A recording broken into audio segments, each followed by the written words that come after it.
Hey, Scott Fresener with the T-shirt report in Richard Greaves. I would say, sorry, that's my buddy. They don't know who we are now. Yeah, they're not paying attention. And we're in Atlanta, Georgia. So, and with our good friend we've known for a long time, Jim Larson, and his better half is sitting out here, Sherry. Right?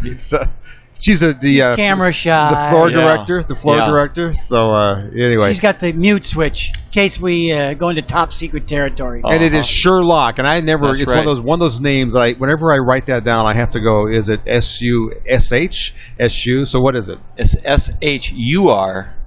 LOC.com. Right. No kidding, right. It's always it's the H. I'm never quite sure about. So anyway, I think of you guys as like the mesh guys. I mean, maybe the stretching guys who have taken stretching to a different level. Than put your finger here, put your finger here, put your thumb here on a Newman, and hold it like this. We specialize in high tension. Yes. I mean, not just mental tension, but. So how'd you get into that business? I mean, are you a screener? That is the $1 million question. Were you a right screener? There. Actually, I majored in commercial art when I was in college, and then tried to figure out where my niche was going to be in the art industry. And so I got involved with another trade, and then I dabbled with my art on the side. And through several years of just trying to figure out what I wanted to do, I had some interest in some signage, and then that kind of led into some pictures that I wanted to do, and on a different medium that wasn't on textile. And so through that is where I realized I couldn't afford some of the equipment that I needed, so I started building my own equipment. And that one thing led to another, and some people saw my ideas and they said, I think you should pursue that. And so I thought, well, maybe so. And so I took some steps, and it's always your first baby, you think a lot of it, and you think, oh, this is going to sell big, Didn't work out that way.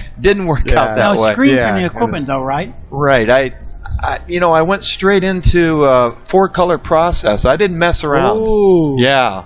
In those days, it was kind of primitive. It's much easier now, probably, I think. But of course, I'm not a printer now, but. Anyway, I got a real good education at that point. I realized all the problems and situations, and then I realized I can't afford what I really need to make this work, and so I started building my own things. I came out with a frame. It was called the Alumilite frame many years ago. I think we introduced it in about 1988, and it was. I didn't know you've been around that. I mean, but I mean, as a company making those kind of products, I didn't know you've been around doing it for that long. Yeah, we've been out there. Yeah. And we dabbled with that, and well, we didn't dabble. I mean, we jumped both feet into it. But I was working another job at the same time, and so as we pursued that, well, then I came up with the Alumilite frame, and then we got a patent on that, and then we ended up turning over to another company. It just didn't work out, and here I was back in the same trade that I wanted to get out of. And then I got another idea, and then one thing led to another, and I got an automatic, semi-automatic screen printing unit that went onto a manual, and this took years to go through. And at the same time, I'm trying to raise a family, and then as it continued on from there, I got into a company called K2 Ski Company, up in Washington. Yep. And I guess that was one of the most disappointing times of my life. It seems like every time I made an advancement in what I'm doing today was actually through a lot of disappointments in my life. And so, for those who are out there struggling with things, that they want to do, keep your mind open as to, other possibilities, but don't give up, keep going. Because if I could have quit anywhere along the line, but I kept plugging away because I wanted to get out of what I was doing. And it was through that huge disappointment as I went back into the trade that I was trying to get out of, which then I had 2 opportunities for work, and it ended me up in, I took a job in Boeing's, but not working directly for Boeing's, but for working in my trade because of some work that they needed there. And guess where it was at? It was at the screen printing department at Boeing's, of all places. I think the Lord had something to do with that. I know He did. But anyway, during that time, the year and a half that I worked there, is when I actually got the idea of the Shurloc system. Yeah. And that's what we're doing today. But it's taken some generations of designs and things to get where we're at today. And But you're not an engineer. I'm not. See, I'm not, and that's the every weird time you thing. show me something, it's like a new thing that you've made. Well, and I'm thinking, what an engineering mind this guy has. Well, I've learned through the School of Hard Knocks, basically. I mean, you can learn a lot of things. I mean, you can have a lot of book knowledge, but the thing is the experience. And then working with the things that I was working with, there was always these hurdles that you had to get over, and you couldn't do it because you didn't, I didn't know. And so just the perseverance and trying to figure it out. And I came up with these ideas. I mean, I thought I needed all of these things that cost a lot of money. I had it in my backyard and didn't even know it. And so very crude to start with, but as time went on, I learned different techniques and things like that, and it's become what it is today. And now, you were home based then? Yes. Oh, yeah. Hey, I'm working right out of my house. Making panels on your kitchen table, or absolutely, yeah. I mean, I started out with little plaques. I actually got a deal with. I got a deal with Disney. I made these little plaques when I was thinking that I was pursuing this art idea, and it was on a different medium. And anyway, when I came up with a way of being able to actually screen print a sandblast resist for sandblasting, because this is part of the product, well, then that automatically got me thinking, well, man, where can I go with this, And so here I'm back in this trade, and here I'm working at this refinery way up north in the middle of winter, snow on the ground, and I come in one morning, I get this lame brain idea kind of thing almost. I says, I'm calling Disney. So I get to a phone booth. I call Disney out of a phone booth of all places. The operator? Can I have the number for Disney? I don't even know how I did it. But anyway, second phone call, I had the right person on the phone. And he says, well, they said, send down some product. Send it down. A couple weeks later, they came back and says, we like your idea. We want to buy, get you going on it. So I made this plaque that was for the 30th anniversary at Boeing, or not Boeing, but at Disney. Disney, right. And so this year, when we took our grandkids down there, it's their 60th this year. So I took a picture in front of the Emporium. That's where they sold these plaques that I made for them. That's a great story. And so that kind of got me in a little bit further into this whole deal, and then that required some screen printing. So I got more experience in that, and then I had some larger pictures that I was doing on the same medium, but I wanted to do a serigraphic print, which I needed a lot of frames for, and that's what kind of generated the idea for this roller frame that I came up with. It's called the Lumalite, that I got a patent on, but it didn't work out. And but it's kind of a step-by-step process, and this has taken years to do. I mean, I started back, and I think we started our business in '88 or something like that, and really didn't get into this Shurloc system until I think 1991 or 2 or something like that. So how big is Shurloc now? Well, we have 14 employees. Okay. Give you a little bit of. I know my wife would probably kill me if I said this, but I'm going to say it anyway. We started on a napkin basically, and that's really how all businesses start. They do. Little idea. Okay. Yeah. And it's been to my garage, to the shop of my father-in-law's. I bought that shop. We added onto that shop, and then I built another shop, and then we realized that we actually had a business going.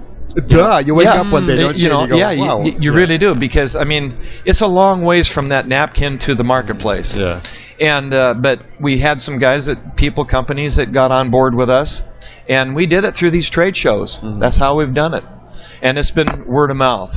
Well, you've done well. I mean, I think when you come to the shows, I remember you guys you always dog and ponies, I call it. Well, we've got hundreds and hundreds of customers. And demoed, and that's what it's all about. It's an endurance test when you come to a show. Oh, yeah. When you're working a show, but I give the credit to the Lord. Give Him thanks for everything that He's done for us.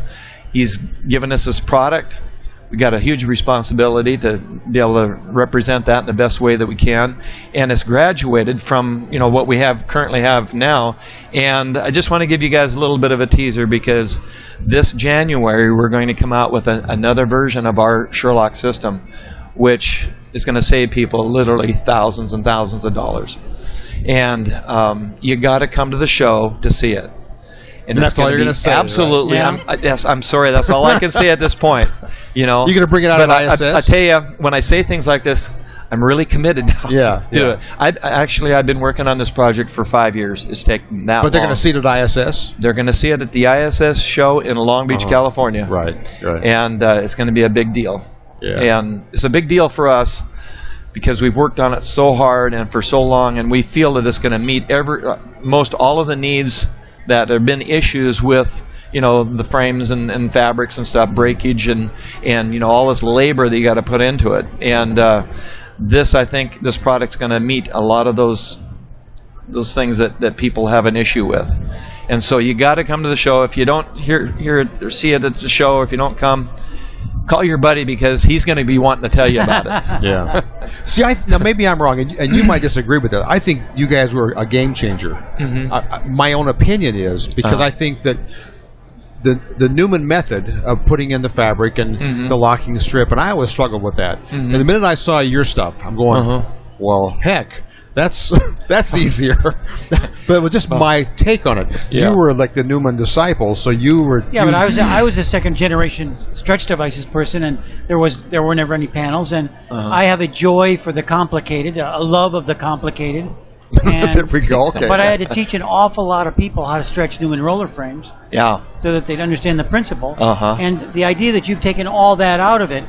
So we took all the fun out of it. Did I take all the fun? I'm sorry, I took all the fun out of it for you. I didn't say fun. I said you took all the work out of it. Okay. That you've already you've taken time out of it. That's what really matters. Yeah. It was it's a complicated thing. You had to do a lot of it, and you needed to know what you were doing. Otherwise, you could screw it up and it would be worse. Right. So can't screw yours up. Yeah. Well, you don't make money stretching frames, I'll tell you that. You make money getting your product out the door. Absolutely. And that's what we want to do is make it simple and easy for people that anyone off the street can just walk in and do a professional job of stretching fabrics on frames. And that's what we... It's just one part of the process. That's just one part of the mechanical... Absolutely. You're right. The marketing and selling and everything else. Oh, so our technical director is giving us the stick here. So anyway, listen, I know you hung around and that you guys are leaving and I almost missed this interview. I appreciate you guys inviting me to come to it's always there. We're going to see you then in ISS Long Beach, and of course we won't let the cat out of the bag about your new toys and stuff. So anyway, we enjoyed it. If he doesn't tell us, how can we let the cat out of the bag? I know nothing. No, too much information. He's been telling me that he's got something new for 2 years. Yeah, I know. See. Well, timing's everything. That's right. That's right. All right, Scott, Richard, Jim from this is our last interview probably from SGI in beautiful Atlanta, Georgia. Thanks for watching, guys. Thank you.